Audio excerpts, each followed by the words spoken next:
Hello everyone, my name is Brandon Watts. I'm just going to do some spoken word for you tonight. I don't know how many of you out here listen or read poetry, but I write poetry, and I'm going to read some for you tonight. This first one is actually written after like a mantra to my band, and it is called a populist. A populace, painted in avarice, colored in hues of hubris and devout opulence, subtle brushstrokes striving to rise above the canvas, to live above their means and without moral consequence. A manifestation of mediocrity, rewritten in monotony, a reimagining of the human anomaly designed to better serve the social aristocracy. But we are the heralds of allegory and war, brought forth into fiscal purgatory, lamented in scorn, an echelon, the likes of which this experiment has yet to experience before. Indentured generations shall remain detained as long as they continue to chase the invalid hierarchy coursing through our veins, in pursuit of an esoteric kingdom to which the ascended proclaim feigned glorification of the slain in its name. Sovereignty resides not within the borders of an ancient scenery delicately placed upon the walls, or the mass-produced replicas sent to decorate the throne's halls. This landscape is wrought with inequality, with no real authenticity, a lack of integrity, the favoring of certain shades to hide the reality behind the shadows and the darkest grays. This portrait was commissioned by propaganda, accursed by coin's corruption, a recital of prophecy preached through passive pineal glands. But we are the arbingers of autonomy, the infidels to your imagery, sent to atone for your debauchery. We've come to burn the wealth in the hearth of the citadel and set aflame these frames, to let the colors melt into an abstract victory as we repaint the streets with liberty. Thank you. Yeah.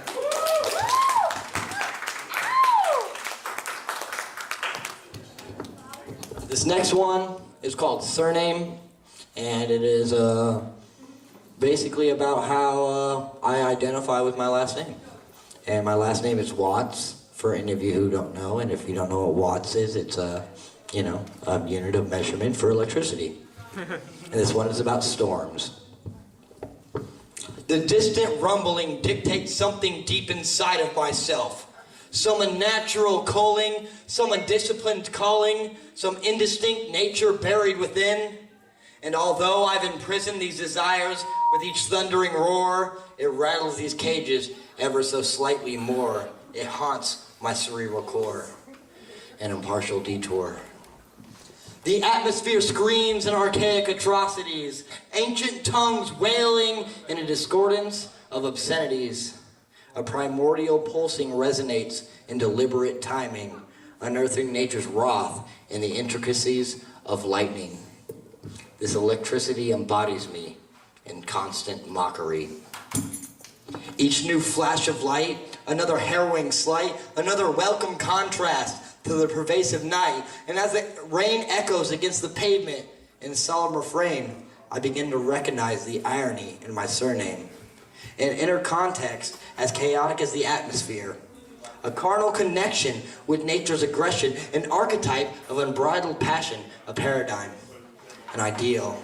A boy lost in the adverse winds of his own zeal. And as my breath rises to match the savagery of these tempests, those words repeat in your head. Your words are only wind, but if so, then only storms dwell within. Thank you.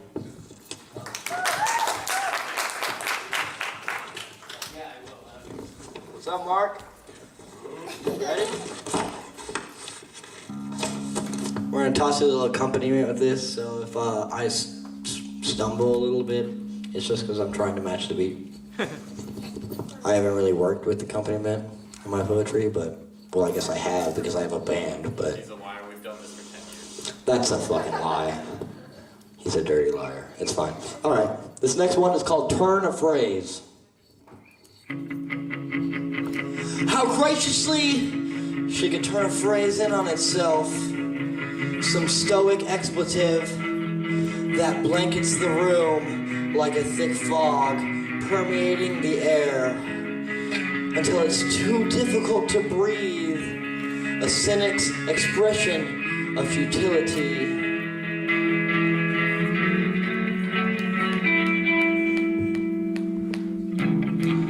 Ever enamored by her passive rhetoric, appraising of life's stolid insignificance. One that could drain the motivation from even the most adept intellect. Through a simple, clever recital of her passionless script, she swoons the masses to willingly submit to lust for a lackluster firmament.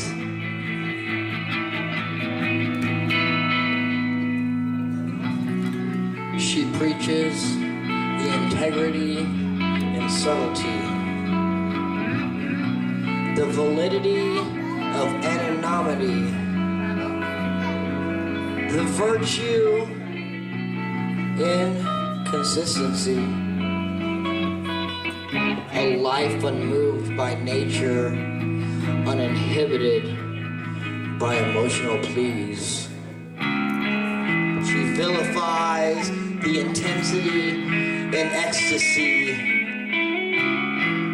the wrath of grief, the cowardice in our instinct, the cruelty in our chaos, and last but not least, the catalyst of sin bestowed in every man's whim. Thank you, guys.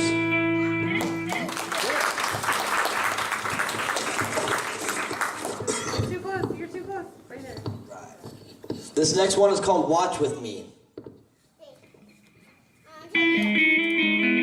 Watch with me. The deviation among constellations, fracturing the fluidity in the night sky, contemplating the cosmos as unending potential, a sentiment so existential. Lay with me a pair of eyes on looking, perplexed by the complexity of things greater than us, striving for individuality amidst society.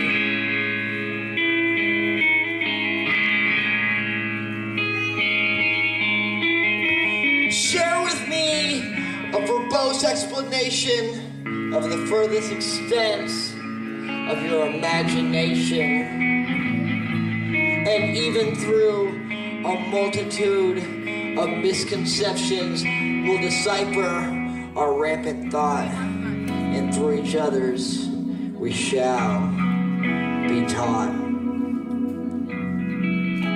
Wander with me towards human horizons, wishing the landscape would materialize into vast beaches, anticipating oceans to unfurl at our feet, yearning for an illustrious journey to form before us.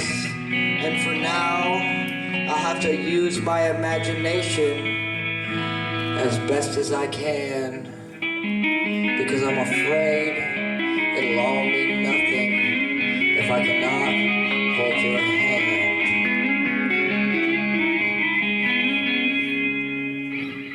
Thank you.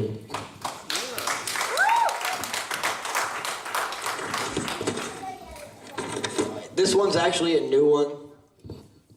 If you guys want me to stop at any time, just let me know. literally could go on forever.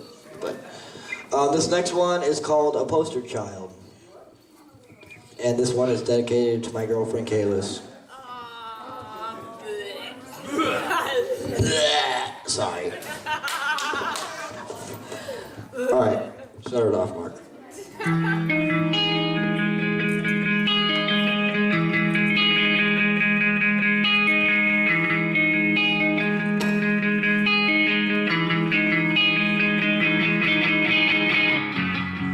A poster child of sweat, sin, camaraderie, spurned by a cosmetic morality. Yet another surgical indecency.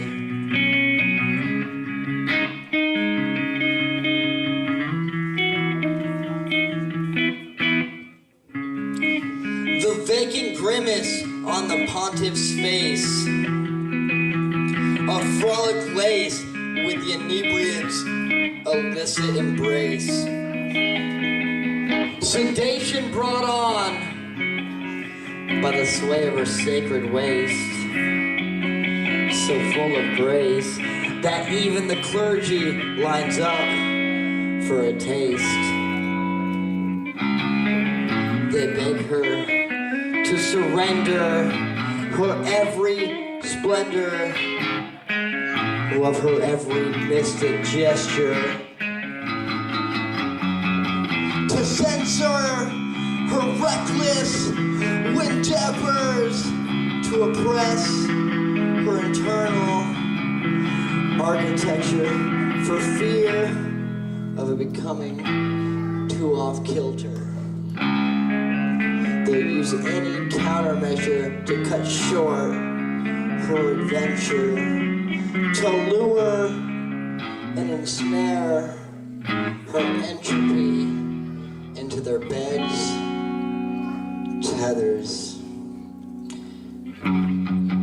The endangerment ever present in her enchantment, an entrapment permeated in attachment, the appraisal of mind-numbing aesthetics,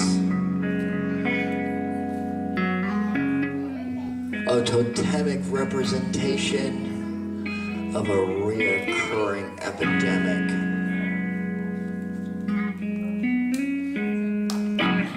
But don't worry, these romantic tangents have given you the advantage.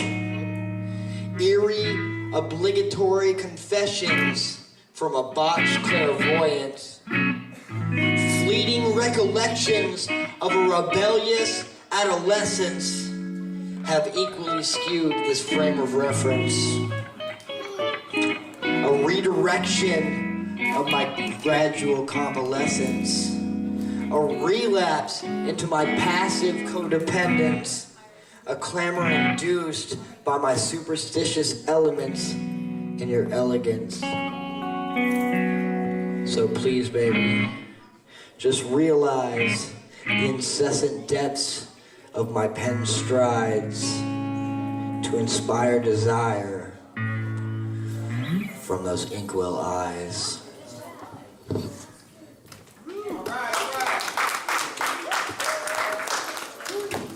Thank you guys, I'm Brandon Watts.